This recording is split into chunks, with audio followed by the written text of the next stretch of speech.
Social media is abound with non-peroxide, non-invasive, or more natural ways to get whiter teeth beyond the traditional or in-office therapies. But what are some options? Alongside Tami, I'm Dr. Rob, and you're listening to the Dental Formulator's Playbook. In this episode, we're going to look at some viable options, some of which, of course, you would expect, but others may surprise you. And we will talk about various at-home remedies promoting whitening. Okay, first, at-home whitening, doing my searching, whether it's Google searching or on social media, leads to some pretty crazy results. I mean, can you seriously use a banana peel to whiten your teeth? Ah, you mean whitening from the fabled Musa paradisiac, for example. Wait, Musa what? It's a type of banana, it's from the Musaceae family. Okay, whatever. But seriously, social media claims it works. So, Yeah, of course it does. So, likely because it has load of the proteins, right? It has these saponins, which are like foaming agents, surfactants. Let me guess, it has minerals and such, and somehow all of these synergistically work together to whiten teeth. yeah, and because it's natural. Yeah, but no, it doesn't work. At least relative to peroxide-based whitening. Studies actually have recently shown this. Okay, wait, so scientists, not citizen scientists, but actually degreed scientists have actually studied this banana peel thing, whitening. Yeah, it sounds crazy, I know, but I found at least a few journal articles, and so it is being taken seriously. They compared, among other things, banana peels to hydrogen peroxide. As you might expect, the hydrogen peroxide easily outperforms. Yes, but this does show you that people want more natural ways to whiten teeth. And honestly, is it that complicated? I mean, if the teeth are yellow or have stains, well, we just want them whiter, especially as peroxide-based whitening can be painful. And if it can be done inexpensively, that's even better. So I want the more natural thing. What about activated charcoal?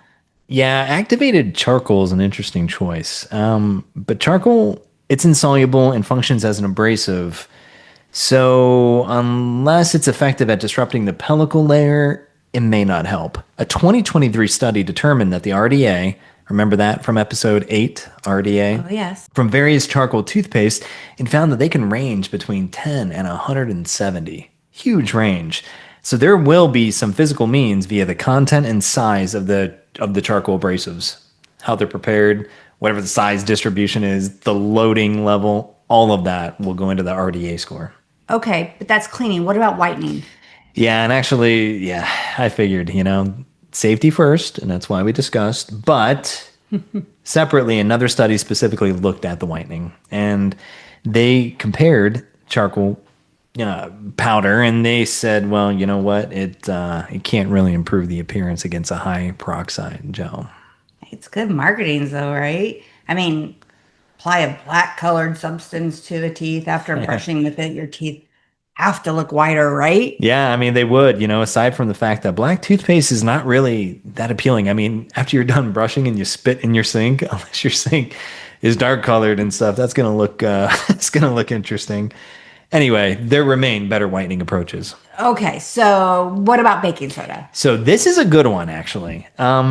Baking soda was originally developed as one of the original tooth cleaning systems that really became popular during the Industrial Revolution. So instead of using ground up human or animal bone to brush your teeth or anything else, this was more of a next level approach. Baking soda, or sodium bicarbonate, is quite plentiful and therefore relatively inexpensive, which always helps. So mass production of anything that can help with the cleanliness is always important. But from an RDA perspective, again, go back to episode 8 for a refresher if needed. It is very gentle. In fact, if you had a 100% system with nothing but just sodium bicarbonate, baking soda, you'll get an RDA of 7. 7, that's really safe. Super safe. Yeah. And, the baking soda is one of these rare abrasives where it's highly soluble in water, but you get it to the right content, and if it's rich enough, it'll also still leave insoluble particles. So you have some parts of it that are going to be soluble and able to interact with the pellicle, interact with plaque, and then you're going to also have the particles that don't dissolve.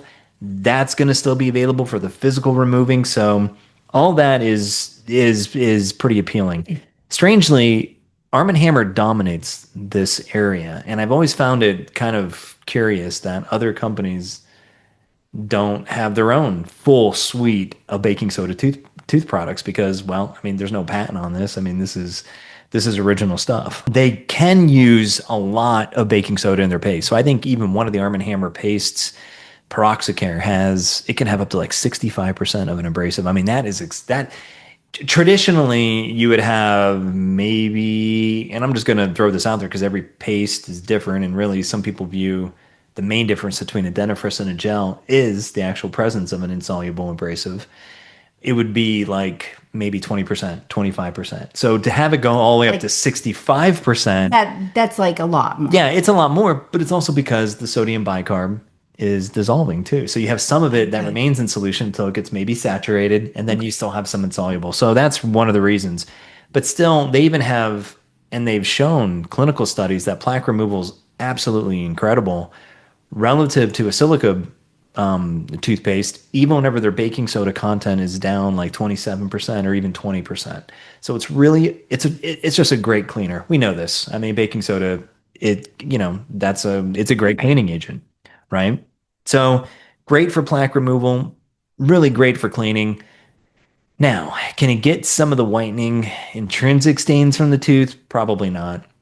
And some of the more stubborn stains that may still reside in the pellicle, that maybe somehow the sodium bicarbonate just wasn't able to break down that pellicle layer because it's protein rich. I mean, this isn't fats, right? Baking soda is going to act really well against fats and things like that. But with proteins, it's going to be a little bit more challenging. So I would say it has modest whitening benefits when used alone. If we're just looking at sodium bicarb, usually there are other ingredients that are folded into that product that will help with an improved cleaning. Like if we were to look at the PCR, the pellicle cleaning ratio, there's probably going to be some other ingredients that are going to be thrown in there. Maybe like, as we talked about in episode 8, calcium pyrophosphate could be one example. Okay, so it has good cleaning and plaque removal, but likely has modest whitening. Yeah, and remember, if someone has staining, the staining is going to be unique. It's going to be based on the oral biology, all those different conditions in your mouth. It's also going to be based on your diet, just naturally, right? If there's any other like medicines involved or your overall health, all of this is going to influence that. So some people actually might say baking soda is perfect, and you'll see that and it'll pop up on the social media, whatever, and it'll be, look what I could do. Look at this hack. It's great. That's fine. It might have worked for you. Okay. For others, it might not work. And what we're looking for is something that's, we want reproducibility, right? And so that's what, that's why we're even talking about this. What are those agents that can give you the most reproducible, predictable, result besides hydrogen peroxide? One caution about baking soda is that sometimes people avoid it because it can create sores in their mouth. Oh. Sometimes people say that it can lead to irritations, maybe even canker sores. They just don't respond well to a very alkaline environment. The pastes with baking soda from Arm & Hammer typically are going to be on the higher side, so higher pH side. So you're talking about over 8, a pH of over 8. Okay. So It's definitely sounds like an okay option, but everybody's mouth is different. So what about salt or turmeric? Salt or turmeric? Well, salt, if it's like pre-dissolved or pre-mixed with like a water-based solution or a dentifrice format, it's probably going to be remaining in solution. So it might give some of the sodium bicarbonate benefits of whenever sodium bicarb is soluble and interacts with some of the pellicle ingredients, definitely for plaque removal and stuff, because it'll help attack some of those microbes and such. But, you have to, other than that, I just don't see it having a lot of cleaning. The biggest concern that you have to have with salt is that, well, think of sea salt, but the giant particles that you have. If you open up a jar and you apply those giant particles, because this isn't finely grind. It's not like it's one of these finely, high grades of stuff that people are looking for, I mean, think of like water softener salt. You don't want somebody grabbing a water softener salt. You don't want them using sea salt. You put that to your teeth, dude, you're going to be not only, remove, I mean, yeah, you might get the stain, it might be gone, but you're also taking off some enamel and you're subjecting your teeth and your gum tissue to wear. And where you're actually having, it's just too You aggressive. take away a lot of Yeah, stuff. you might bleed a little, Oh, maybe. You never jeez. know. But no, it's not healthy and it's not a sign that you have gingivitis. It's just you're being too aggressive and your gum tissue saying help. And of course, if you have exposed roots, dentin or actually tooth root, if you have gummers and you try to use salt, well, Yeah, salt in the wound and salt in the all. wound and all. So as for turmeric, so now we're going back to this different kind of material. So this is an insoluble system, right? And the active agent is supposed to be curcumin. But you know what? A 2022 study that looked at the banana peel also looked at turmeric and found, And yeah, no whitening benefit. oh, okay. Well, I'm unsurprised. In fact, it's already a yellow gold color Yeah, and could potentially add to someone's add. calicle and or Yep, staining depending on their hygiene and frequency of dietary intake, right? absolutely agreed. Okay.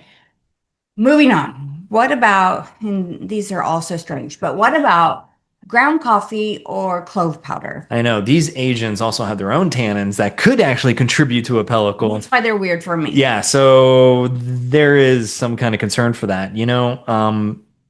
Actually, maybe if you need just a clean mouth, if you have fuzzy mouth because you had too many carbohydrates or sugars or whatever, okay, they can probably help with cleaning. But in the end, I haven't seen any great research that shows that they actually confer any whitening benefits.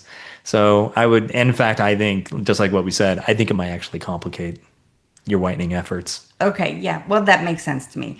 These at-home hacks aren't sounding too promising, so I have a couple more, a few more. Okay, sure. What about coconut oil, ginger, Ginger. or garlic? Okay, garlic. I don't know how the coconut oil is going to work. I'm guessing that they're maybe hoping that maybe somewhere in the pellicle layer, because the coconut oil is, well, it's a fat, maybe it attracts those fatty types of stains that are residing in that pellicle layer and somehow pulling them out just because of like dissolving like, and maybe Okay. they want to be lost in that.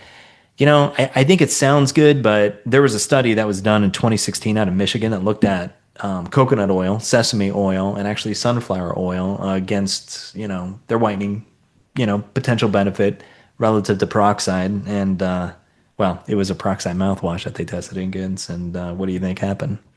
No whitening benefit. Yeah, no whitening a benefit at all. Stick with your peroxide mouthwash if you're gonna choose that. Garlic, there's so much interest in the allicin active ingredient, but this reacts so quickly just because we have oxygen in the air and we're breathing oxygen in the mouth and everything else. And I don't know if it's really a question about oxygen at all anyway, with pellicle removal, so it's one of those, I mean, it is because you want, I mean, that's one of the reasons why peroxide works. You want the oxygen to react, hopefully, hopefully with the double bond of whatever the staining agent is. These chromogens are typically loaded in double bonds. You want the double bond to be reduced to a single bond. If it's in a single bond, it's easier to get rid of, Okay. or at least it looks less colorful. How about that? Double bond, more color, single bond, less Okay. color. If that, and I know that's pretty simplistic, but maybe that's so. But you know what? I haven't seen any studies that garlic is even effective. And the same holds true for ginger. Ginger, you have your soluble, you have some insoluble. Again, I think we have to worry about adding to the pellicle. And what about some off-target stuff? Like garlic is stinky, So somebody, your teeth It'll might freshen be, your breath, right? yeah, you're gonna have to No. do something else because the malodor is probably gonna be too much. Okay. So there's a few more, and these are pervasive on in almost every at-home remedy. Um, Oh no. lemon or lime juice Oh or apple cider vinegar. And no. whoops, let me say, lemon or lime juice, the pH, I'm going to be a spoiler, I'm sorry, but it's between like 2 and 3. Yeah. pH, it's super, super acidic. Yeah, of all the different, all these different potential peroxide alternatives, these are dangerous. So now it's dangerous And these are because, invasive. yeah, in episode 6, remember we talked about demineralization, and that can occur caries or erosion. Mhm. Erosion is just by your diet. And that applies here in this case because the teeth will immediately start to lose mineral if they are bombarded with a substance that has pH 5.5 or lower. Well, 2 and 3 are 2 and 3 are definitely going to do it. 5.5. And those juices are not likely buffered. So remember when we talked about originally when they said, hey, we'll use acidified fluoride Hmm. to try to have protection, but then they found no clinical benefit. Well, it's because it needed to be buffered. They needed to have that phosphate present in the acidulated phosphate fluoride system in order for it to work. These acids are not buffered. They are just straight up acids. So they don't have anything that can help mitigate the damage, in other words. So you're talking about these kinds of things, and it's unfortunate. But you know what? These at home, recipes or promotions, they're not being done any service whenever you have scientists that publish reports. Like I have a copy of a paper that was published in 2021 from the Journal of Oral Biosciences, who actually promoted the use of lemons, oranges, strawberries, and other fruits seriously over hydrogen peroxide because, quote, it was a milder and safer way of whitening teeth. These are acidic substances that they're removing the enamel. They're like 2 and 3 pH. They're removing the enamel. Yeah. It's erosion. Yeah, and they didn't even talk about that. Not one part of the paper even talked about erosion. They didn't talk about mitigating, factors that might Wow. allow for better stuff, like maybe buffering. I don't know. And then you better be using fluoride if you're eroding your enamel's now unstable. So now your situation becomes more like a microabrasion kind of situation. Even Wow. though I know phosphoric and hydrochloric, but look at bulk mineral loss can and does occur with even just citric acid, even a 0.1% solution, unbuffered, can take off a significant amount of calcium and phosphate from the teeth in just a matter of minutes. This is fact. This is true. And this is one of the reasons why there is a pellicle in the mouth, because although people hate the pellicle because it traps the stains, it also helps prevent free flow mineral loss from the tooth. It actually acts as a Okay. barrier to help reprecipitate some of the calcium and phosphate. Wow. So, tartar could be viewed, I guess, as a way of maybe it's a good thing. It prevents the free flow, but then you have other issues because it harbors bacteria that can get into the gum line. And now you're not worried about the enamel. Now you're worried about the gum tissue, your gums, all that soft gums. And that's going to lead to gingivitis, the periodontal pockets, and everything else. So one thing isn't necessarily good for another thing. So the very thing that we're trying to remove, this pellicle, which has the chromogens, it's almost like you want to keep the pellicle, but you want to remove the chromogen. You want to remove would be the color. the colorful agent. And that's one of the reasons why hydrogen peroxide kind of works. The only problem is, especially at these low levels, which we already talked about, especially in episode 8, that peroxide and all those radicals and ions that are generated from that can continue to percolate throughout the tooth. So then there's those kinds of damages. So could you imagine if somebody put a lobe of orange or lime right to their tooth and then sucked on it? Because that's what I've people seen do. people do The kids that. do that. People do that because it tastes good. It's fresh, right? You just get your stuff. How many times are you going to do that till your enamel is like really thin, right? Oh, And imagine you just do that. Imagine it's a kid and then or whatever, and then you're like, okay, but I got to brush my teeth because I want to get the taste out. So then you immediately soften your enamel. Now you're going to brush it, which is going to abrade or wear away some of that softened enamel if it hadn't been stabilized. so the acid softens it. Then you add a physical component to it, Good. which further takes it away. Goodness. Yeah, you're taking away by physical and chemical means. And so, is this crazy? Not really. Of course it's crazy, but look where all these acids are. So these carboxylic acids, some of the smaller ones are the most damaging. So citric acid, it's found in oranges, right? Lemons and limes. It's found in some candies. It's found in the soft drinks, whether it's colas. It's found in Gatorade, it's very common because it helps improve the taste profile. Malic acid, not as much, but it's also called the apple acid. That is the primary acid that's found in apples. And apples generally have a little bit higher pH and they're great for cleaning the teeth. Even Benjamin Franklin, apple a day and all that. But you don't want to overdo it. And at least the apple itself with the acid, at least there are maybe some buffering agents and it has a pH that's more reasonable. Still, I just wouldn't rely on that for your peroxide. And like tartaric acid, very common in some of the nerds and nerd candies. We love that, right? With the tartaric acid, with the citric acid combo, that helps with the taste profile. It's also found in grapes, also found in wine Hmm. in abundance. And usually it's a series of all these. And even if the fruit or whatever, the drink only had one of these, that would be one issue. But once you start getting combinations of stuff, all of a sudden some weird synergies might happen against, against the stability of your teeth whenever you drink. And so you just never We're know. constantly assaulting them. Yeah. So to even equate using these dietary acids, even apple cider vinegar, even equating that with tooth whitening should be viewed with extreme caution. And I would say stay away from that.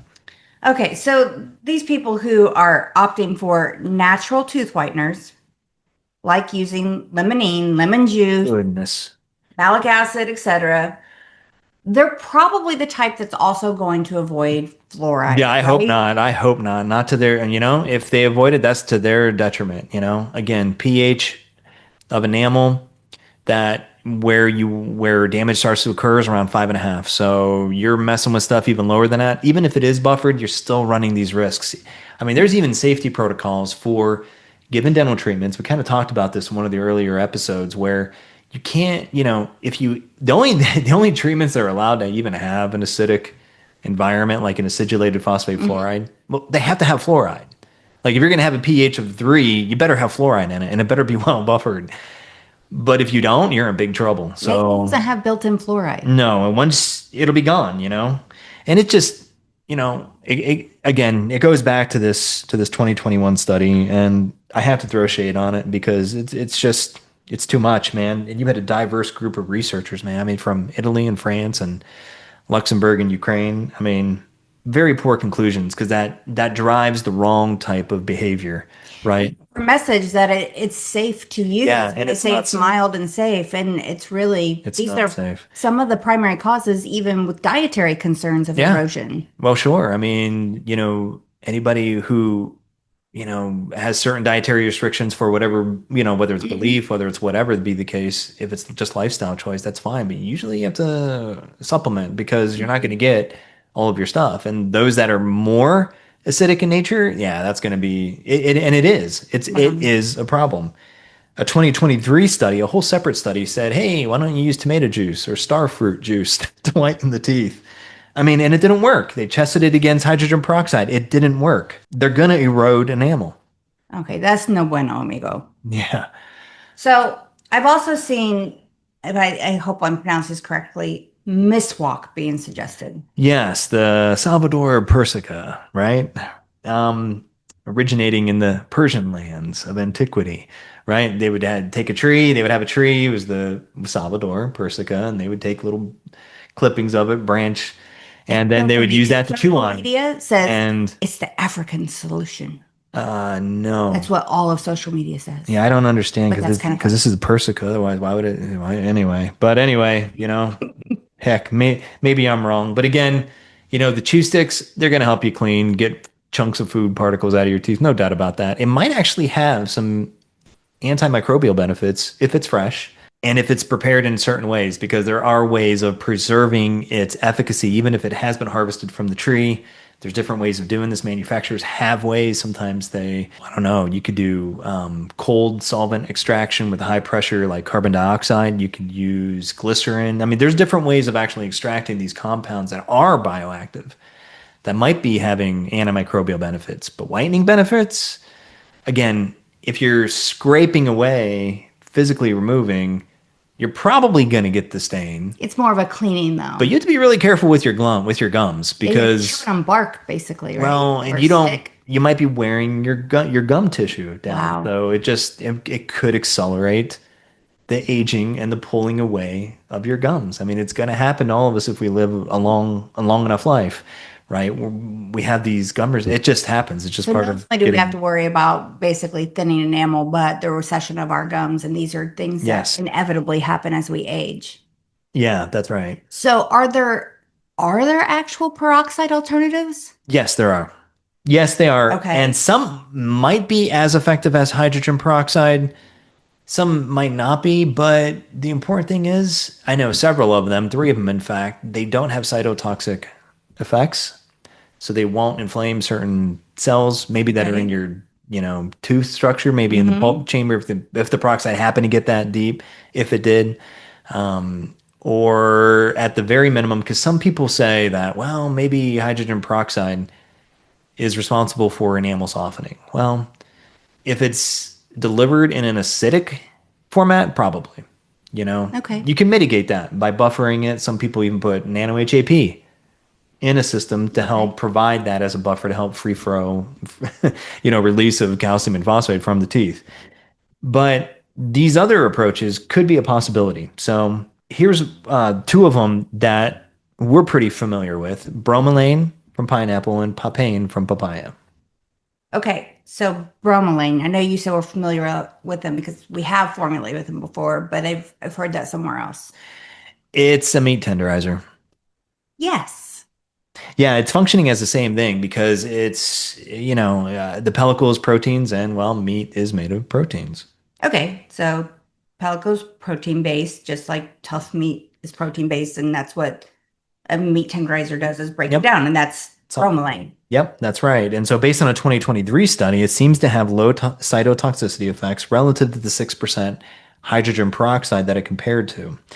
And it also compared against a 5% baking soda treatment as well. But anyway, one of the benefits is it didn't alter the enamel. It gave a whitening benefit, but did not, alter the enamel.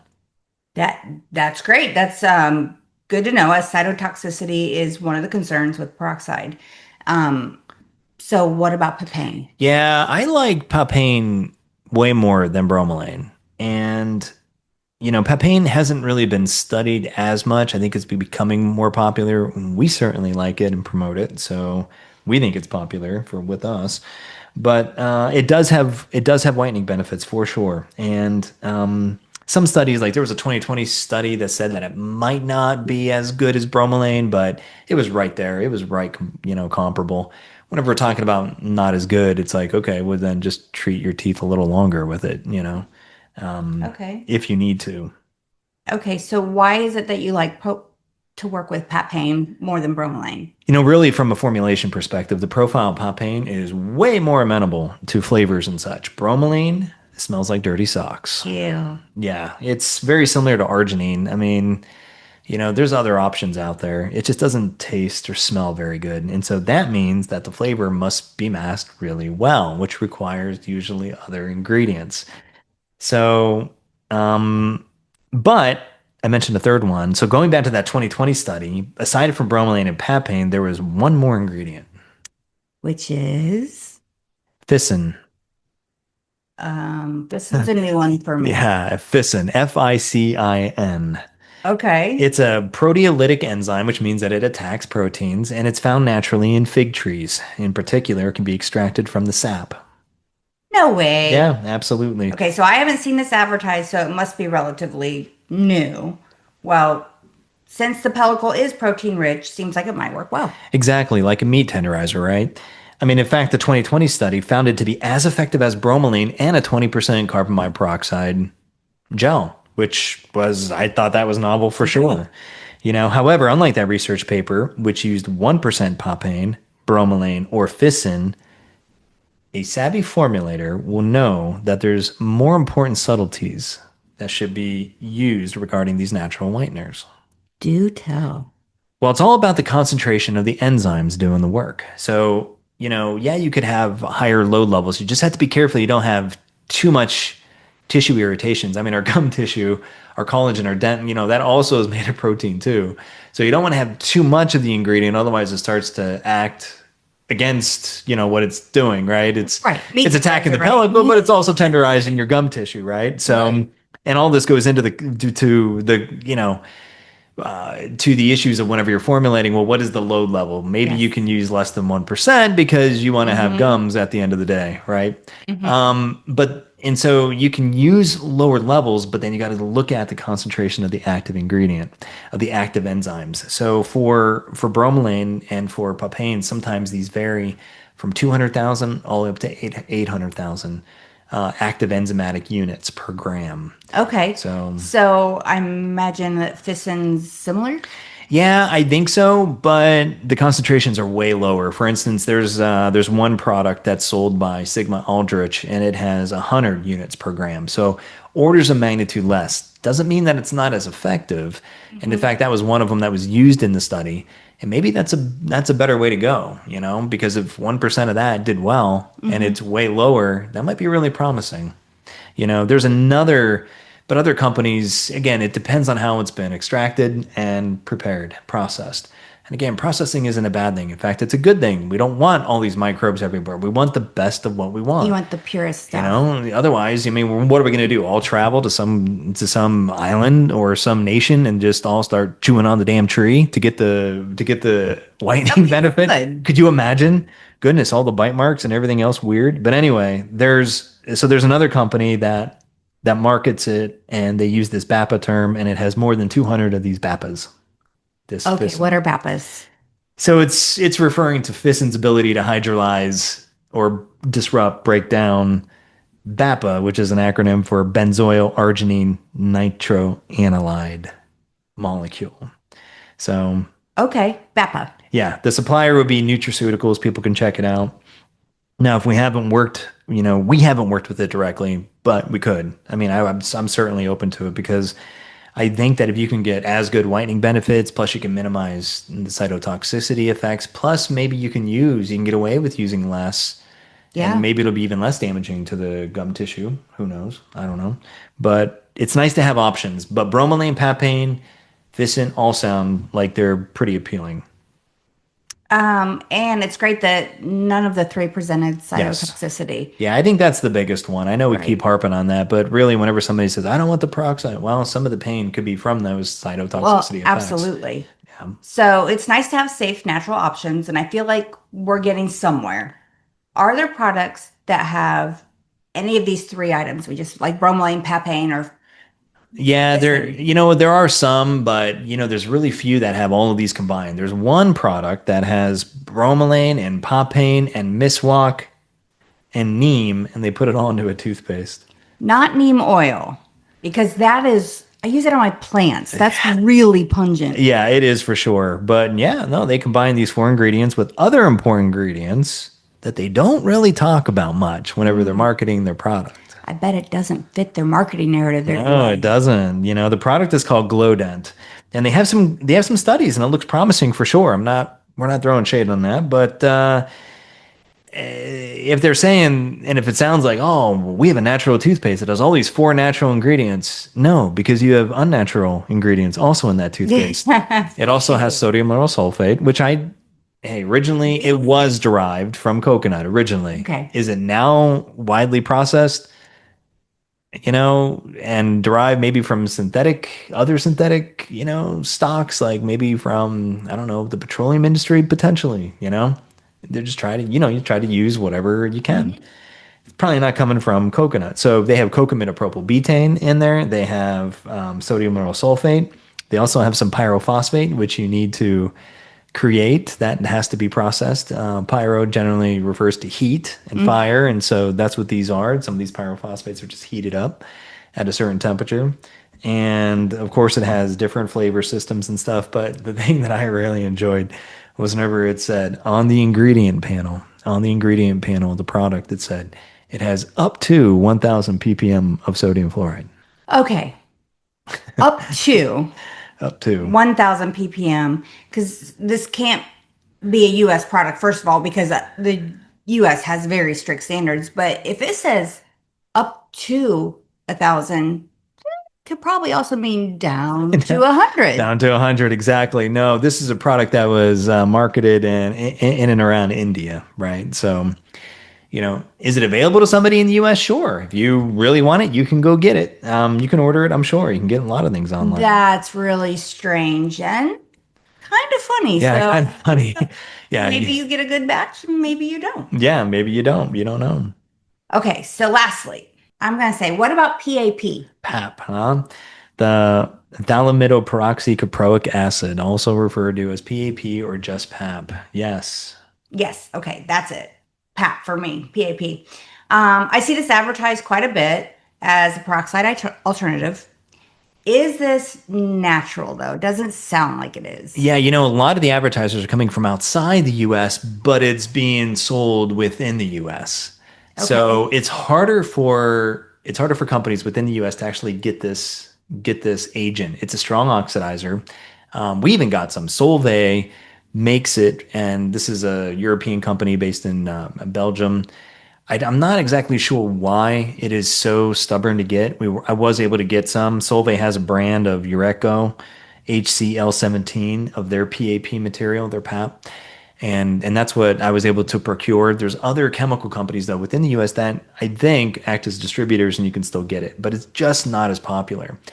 Can products have that and be marketed here? Apparently so, because it's just a cosmetic ingredient. I mean, it's like getting Okay. certain root bark from Asia or Sweden or somewhere, South America, whatever, and you're able to use it. But this is a really potent oxidizer. It's been used to bleach actually clothing industrially, and they can use like, for instance, up to 83% of this, and they don't have any harmful effects, and it's biodegradable. So So they it's use it to bleach clothing. So yes. hey, why not use it to bleach your teeth? Yeah, that's right. So Okay. I think that there is some promise here. So and it's going to be operating under a different mechanism, but I think that there is other interest, and I know some other stuff that I will not share, but they're trying to figure out how they can make derivatives of this PAP molecule for formulations.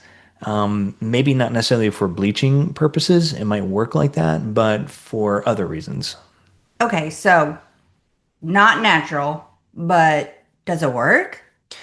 Well, yeah, it does. The clinicals that I've seen that have been done, or even some of the laboratory studies, they showed that, it doesn't soften the teeth as long as it's not in an acidic Okay. vehicle, right? It's not cytotoxic, and it can whiten it. And they really advertise this. They promote this as a radical free approach. So what they mean by that is peroxides work by their radicals as well as their ions, but mostly radicals. This doesn't act through the radical. It still acts through the peroxy group, but it gives up one of the oxygen species. The peroxy is like oxygen, oxygen, hydrogen, all in a row, right? And one of the oxygens is then linked to the chromogen's double bond. And so doing, there's this epoxy reaction that can happen, and then it unfolds, and then there's some other sequential, maybe other reactions. And in so doing, the story goes, of course, with the chemical story, because it does happen. The oxygen reacts with the double bond, creates the single bond. We talked about it before that the double bond is what's needed to be broken. Once that's broken, the color kind of goes out. I was gonna say the double bond has more color, is what I Yeah, that's remember. a real simple way to say this. So you go from double bond to Okay. single bond, and the single bond entity, could that be further degraded and removed? Yeah, probably. But even if it isn't, it's going to appear at Even least later. less colorful. Okay. Yeah, relative to what was there before. Okay. So some of these studies show that. And that it does work, even independent studies. So, what would be the ratio? So, you would use, for instance, 12% PAP, and that would be equivalent to maybe 8% hydrogen peroxide. Okay, so they're saying that 12 pap is percent is basically as effective as 8% peroxide. Yeah, that's what this paper is. It's a 2019 paper, independent, that showed this, and they also showed that 3% hydrogen peroxide would be maybe 5% PAP. So Okay. again, no enamel softening, good for the tissues and stuff, and so that's why it's a little bit, that's why it's a little bit exciting. Well, that definitely sounds like a big advantage. So then how does it work? Well, like we said, it just breaks up the chromogens, double bonds. So that's how it works, and that's where it's at. And the difference is you're not getting some of this penetration deeper into the tooth. At least if there is any, it hasn't been discussed and it hasn't really been reported on. The biggest concerns are, what does the formulation look like? Is it acidic, or are you getting the most out of your whitening experience? And so there might be different Okay. formulations, based on the different manufacturers. So like High Smile is probably the one that's most famous for their version, and I think that they even added nanohydroxyapatite to help buffer and mitigate the effect of enamel softening, for instance. So that's just one of the examples. But yeah, otherwise you just put it as a strip or as a gel as you would typically use your regular peroxide treatment. Wow. Okay. So we've actually covered a lot of peroxide alternatives. Most didn't work. But there were some that seemed really Yeah, if they promising. did work, that's fine. Your spot's gone, but your enamel's thinner. Yeah, I mean, Gone and very yeah. sensitive all of a sudden. Yeah, so I don't know. But yeah, so we covered a lot here, but I think that from a formulation perspective, there are a wide range of options available. I mean, we touched on some of the usual suspects here, but also introduced new ones to you. Hopefully, you've never heard of some of these. Or if you have, maybe they're not being relatively used. I think that different formats could easily implement some of these. I mean, even with regard to baking soda, I mean, there was not necessarily for whitening per se, but just from a vehicle perspective, there were chewing gums that were developed with baking soda as a means of trying to elevate pH and fight plaque, Interesting. fight that kind of decay.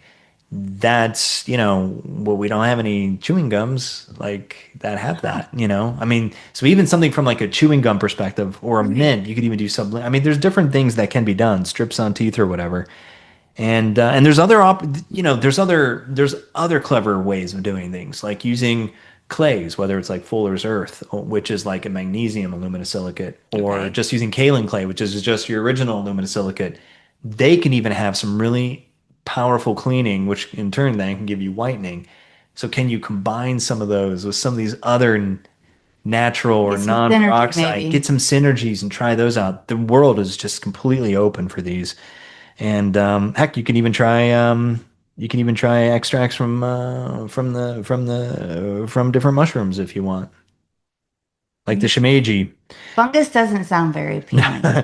No, and there has been one study that was recently reported out of Brazil, and they said, well, it looks like it's pretty promising. It was about, I think, 25% less effective than peroxide, but hey, you never know. It's early days, Early you know. days. Okay. Maybe with some good refinements and formulation work, it could do good. So yeah, so this wraps up this episode on peroxide alternatives for whitening benefits. We will likely revisit aspects of this again because new things are going to come, new technologies, New hacks. new hacks, all these things, and we will continue to try to address them. So, alongside Tami, I'm Dr. Rob. We thank you for listening to this episode of Dental Formulators Playbook. See you next time. Thank you.